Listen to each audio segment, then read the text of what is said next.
change of water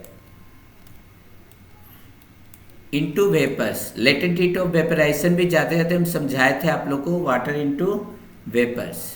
आज का topic ये रहेगा।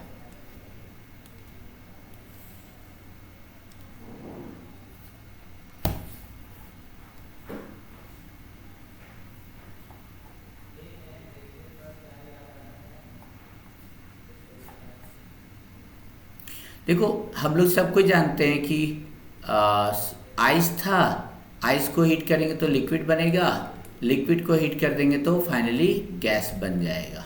यही ना हम लोग पढ़े हुए हैं यहाँ पर, ठीक है। तो यहाँ पर जो सबसे पहले आता है वो लिखिए,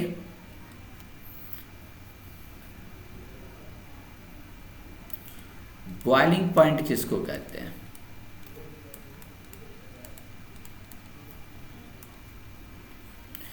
देखिए, बॉइलिंग पॉइंट क्या होता है, नाम से ही पता चल रहा है। बॉयल क्या करेगा, सॉलिड करेगा, गैस करेगा। बॉयल क्या करता है, बॉयल करता है लिक्विड। तो the temperature at which any liquids starts to boil is known as boiling point. ध्यान से देखना, फिर से बता रहे हैं। मेल्टिंग पॉइंट, बॉइलिंग पॉइंट और फ्रीजिंग पॉइंट, तीनों का एक साथ हम सिंपल सा लिख रहे हैं। The temperature at which any liquid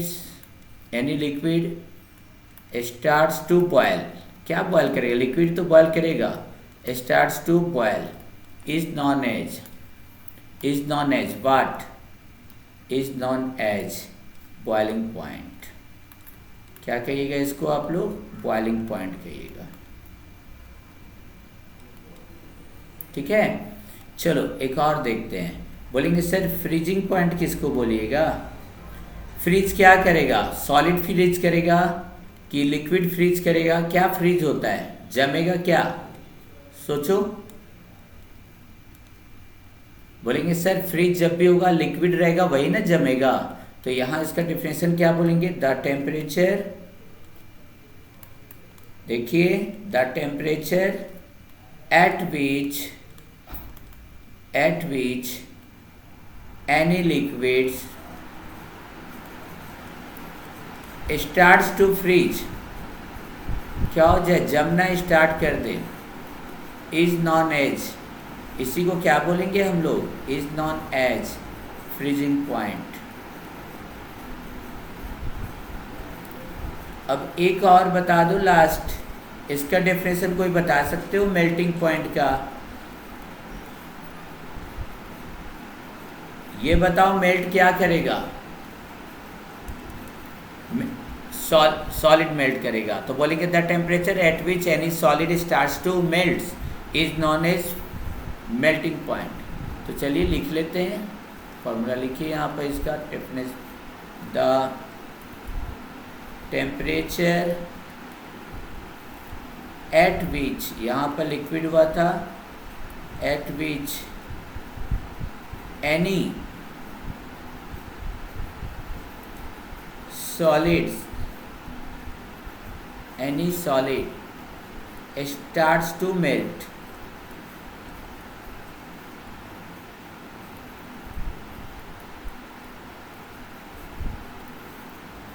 is known as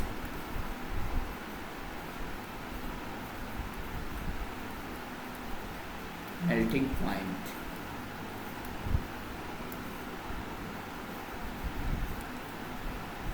तो हम तीन चीज़ पढ़ा दी आप लोग को, बॉइलिंग पॉइंट, फ्रीजिंग पॉइंट और मेल्टिंग पॉइंट। जब हम लोग हीट कर रहे हैं, हीट करने पर क्या देख रहे हैं कि जो लिक्विड है, यहाँ पर हम लोग एक थर्मामीटर डाल दिए थे, और थर्मामीटर में जब टेम्परेचर देखते हैं तो देखते हैं 100 डिग्री सेल्सियस आया। जैसे ही 100 डिग्री सेल्सियस आया बॉयल करने लगा और वेपर बनने लगा। नहीं, हम तो कंटिन्यूअस हीट कर रहे हैं, तो टेम्परेचर तो आपको क्या होना चाहिए था, राइज करना चाहिए था। लेकिन जब तक ये पूरा वाटर पूरा का पूरा गैस बन के नहीं उड़ जाता है तब तक टेम्परेचर यहीं रुक गया। तो अब सवाल उठता है कि सर हम लोग तो लगातार हीट कर रहे हैं, तो वाटर का मॉलिक्यूल आखिर ये हीट गया कहाँ? टेम्परेचर तो बढ़ नहीं रहा था, टेम्परेचर गया कहाँ? तो देखो वाटर के पार्टिकल्स के बीच में क्या था? फोर्स ऑफ अट्रैक्शन था। क्या था? फोर्स ऑफ अट्रैक्शन था। जब तक ये टूटता नहीं ये गैस बनता नहीं। तो ये जो आप हीट कर रहे थे वो हीट क्या चला गया? इस फोर्स ऑफ अट्रैक्शन को तोड़ने में चला गया, इसलिए हम लोग को उसका टेम्परेचर बढ़ता हुआ दिखता नहीं है। क्लियर है? टेम्परेचर हम लोग को बढ़ता हुआ नहीं दिखता है। चलो तो देखते हैं यहाँ पर, याद आया कुछ? आप इसको हीट करते जा रहे हो, टेम्परेचर नहीं बढ़ रहा है, it is still being heated. Why? ऐसा क्यों हुआ था भैया? वो कहाँ चला गया वो सारा हीट जो हम दे रहे? क्या इस टाइप का कोई क्वेश्चन लिखवाया था लेटेंट हीट से पहले? Because the heat energy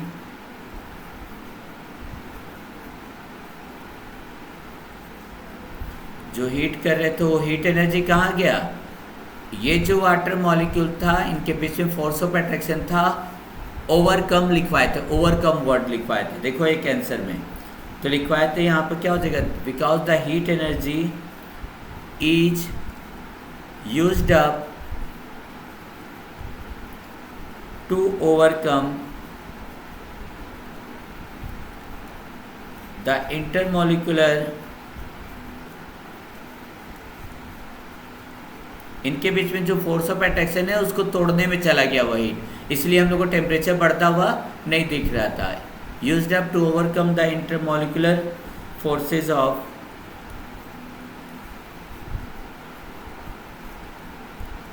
attraction present among the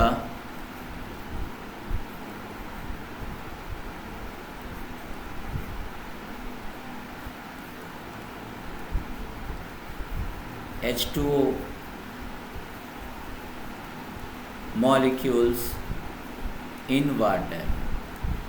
तभी ना ये बॉन्ड टूटेगा, तब ये उड़ना स्टार्ट होगा, मतलब वेपर बनेगा। ठीक है, यही था आपका। ठीक है, क्वेश्चन है आपका डिफाइन लेटेंट हीट और and latent heat of vaporisation define करो। उसमें हम लिखवाए थे 1 kg सॉलिड, इसमें लिखेगा कि 1 kg लिक्विड को गैस में कन्वर्ट करने के लिए जितना आप हीट एनर्जी दोगे that amount of energy is known as latent heat of vaporization।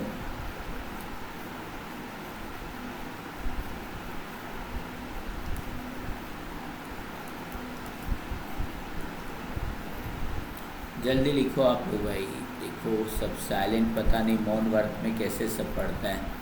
चलो देखो यहाँ पर लिखते हैं sir the heat energy which is used up to overcome the intermolecular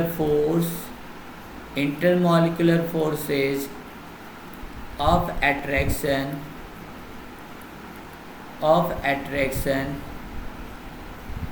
present among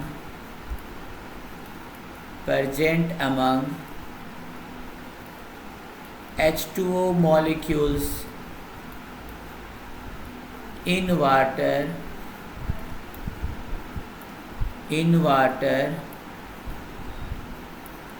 to convert it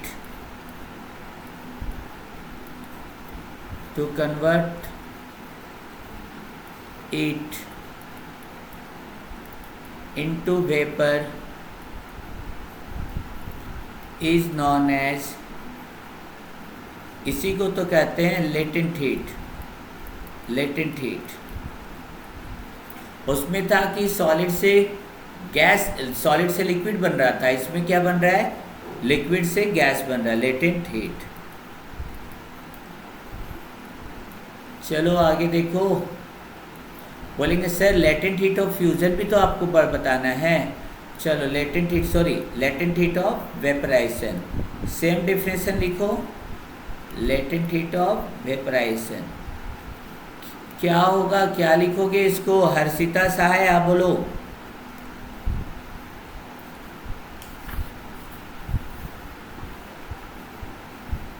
Harshita आप बोलो।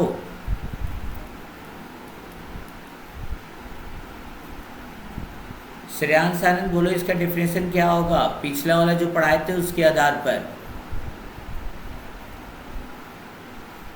सब कुछ ठीक है, खाली यहाँ क्या कर देना, यहाँ पे कर देना इन वाटर के जगह 1 kg वाटर, क्या कर दोगे 1 kg वाटर, बाकी सब डिफिनेशन वही हो जाएगा। तो लिख लो अपने से, लिखिए the heat energy which is used up to overcome the intermolecular forces of attraction present among H2O molecules in 1 kg water to convert it into vapor is known as latent heat of vaporization। लिख लो अपने से, जल्दी लिखो। Vaporisation,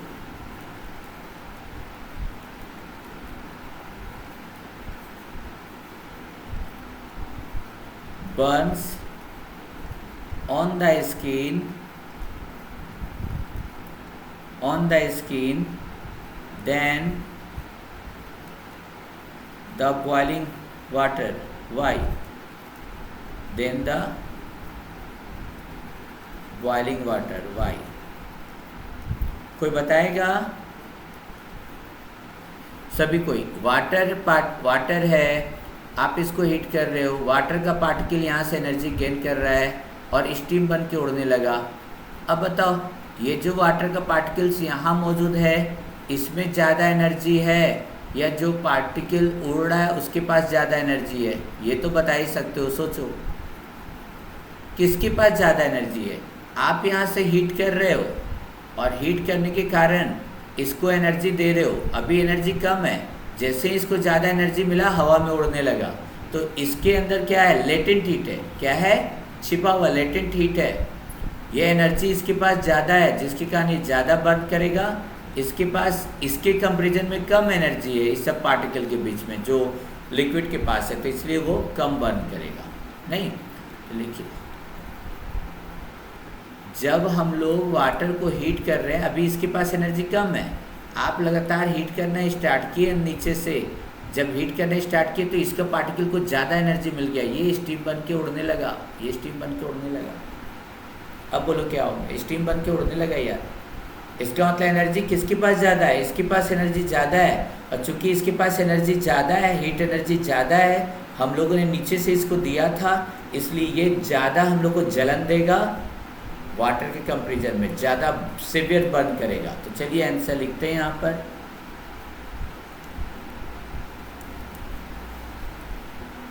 ठीक है, आते एक question ये भी लिख लो, व्हाट इज द डिफरेंस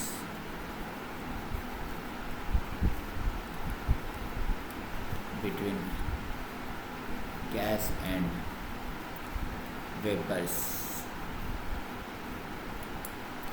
देखो अभी मैंने बताया, अगर हम लोग बोलते हैं ना कि गैस, तो गैस का मतलब नॉर्मली रूम टेम्परेचर पे भी गैस है, बट वेपर जब बोलते हैं ना, दैट मीन्स हम लोग उस सब्सटेंस के बारे में बात कर रहे हैं जो नॉर्मल रूम टेम्परेचर पे क्या था, नॉर्मल रूम टेम्परेचर पर लिक्विड था, लेकिन उसको हीट करने के बाद वेपर बना है। तो दैट्स वाई इसको लिख लो answer.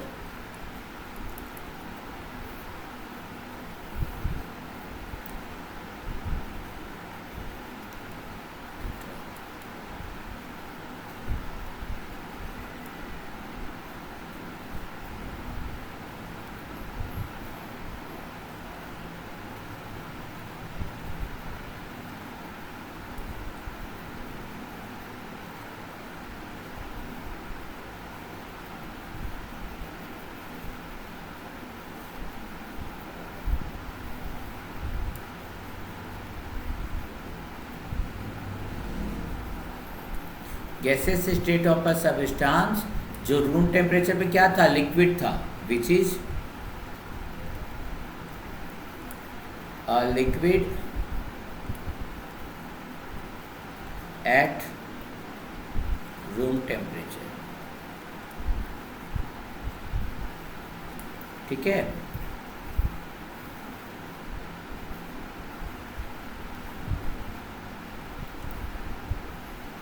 Gas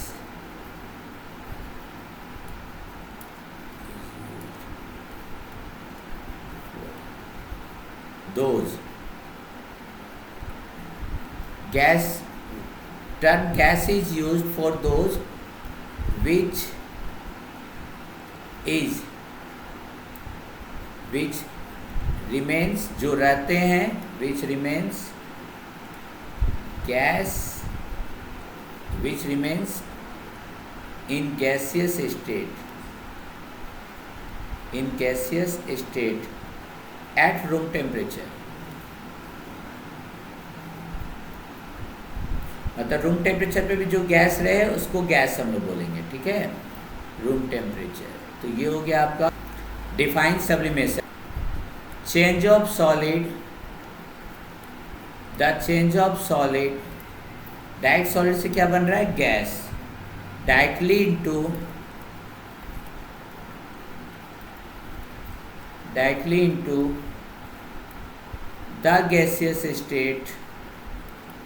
gaseous state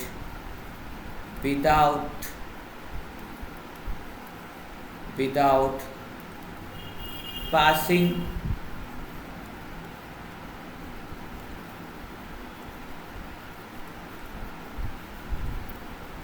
through the liquid state upon heating is known as sublimation, sublimation। Example में क्या दोगे, एग्जाम्पल नैप्थलीन बोल कोई देखा है आप लोग, कपड़ा वगैरह में डालने के लिए वाइट रंग का बॉल वगैरह मम्मी लोग डालती है। कैम्फर हो गया Kapoor, incense stick, iodine, ammonium chloride, NH4Cl। NH4Cl क्या होता है, अमोनियम क्लोराइड, लिख देते हैं आप, अमोनियम क्लोराइड। चलिए